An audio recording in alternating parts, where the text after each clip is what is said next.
Coach, just after 2 days of practice, what do you see and what do you like on your defense? A lot of talent, a lot of depth, and that's what we was trying to get to. After last season, we know that we needed depth, and that's what we went and recruited, and that's what I see out here right now. A lot of depth, a lot of talent. Is this the most you've had in your 3 years? Since I've been here. It's the most talent I had, and what's crazy is I lost everybody in the secondary, and I'm very talented back there, very, very talented, and we're still waiting on guys coming. The defensive line was really disruptive last year, even though you said you didn't have the depth. How much more could that be this year with the depth? Well, I believe strength is in numbers. So the more people you can play and the more people that know how to play, that's how successful you'll be, because they'll never get tired. And now when a nut time comes, you put your best guys in. So I think that we didn't have that last year, even though we was good up front. It's the depth that we didn't have. Right now I can go 10. Last year I went 6. Is Josh Tate the starter at the other linebacker position right now? Yes, sir. No, well, of course he's starting, but the guy behind him can play. But that's what we want, because iron sharpen iron. But Josh Tate, he's explosive. He can play. He's our starter. He's an ex-DB that's playing linebackers. So he give us that quickness at that position that we're looking for. He stepped in a few times in that role last year. Yes, sir. How proud is he for this moment? Well, now he feels a lot more comfortable in that role because he got a chance to go through spring. Now he's going through summer, and now he's growing at that position. And he's real comfortable at that position, and now you can see his confidence is just going to the ceiling.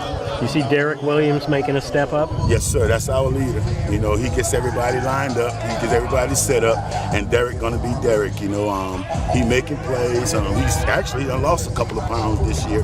So he's about 7 pounds lighter. So Derek is going to be Derek. That's our leader. He gets everybody set up, and I'm looking for big things from him. And what about Kelby Givens? Easy, huh? Kelby is the player, and what I'm trying to get the guys to understand is if you're playing next to Kelby, then get ready to play, because they're going to have to worry about him, and that's when you can eat. Kelby voted preseason defensive player of the year, and rightfully so. But we got enough guys that if he need a breather, he also can get a breather. Who's the starter at that other end spot opposite Kelby right now? Right now we have Harry, we have Jelani Davis, and we have another guy called Meach. We call him Meach, but his name is Walker, Demetrius Walker. He'll transfer from McNeese. Your secondary, just how have you seen them progress since those guys came in? You say you replaced almost your whole secondary. How they kind of came along? They're getting along great, but they don't know each other, so they're making a way to know each other. And I think that's why they're so close, because they didn't know each other. They've been here all summer. They found a way to know each other. They found a way to trust each other, and now all they're doing is putting it all together. But when you talk about size and speed, we didn't have that like that. How are they learning the type of defense that you run? How are they adjusting to that? Well, my defensive scheme is very simple. So I try to do the thinking and let them react and play. So it's not going to be hard for them to catch on to the scheme. It's just them being in position to play and learning where they need to be at. That's about it. Who do you like at the corner opposite Rodney?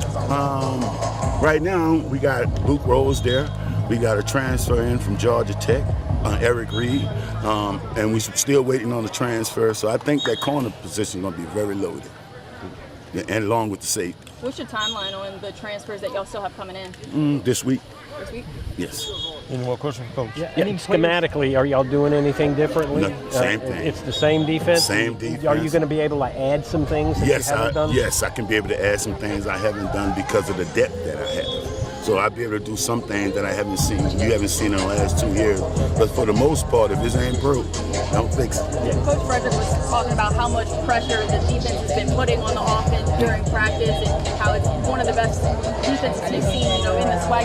What do you say to that? Well, because we're ahead of him for as people returning, and they know the scheme. So we're probably playing a little faster than him right now. But I'm expecting them to catch up. We only playing a little faster because most of the guys been around already. So, all we doing is playing football. So now when they get, catch on with Coach Frederick is going offensively, I'm quite sure the battle's going to begin. Any players surprise you through these first few practices that might see some playing time throughout the season? Well, I'm still looking for that. Okay, I didn't make that decision just yet, but I'm still, right now, every position is open. This is everybody competing. So, you know, all they got to do is keep competing, make plays, and we'll make the rest of the decisions. Coach Graves talks about taking the defense from good to great.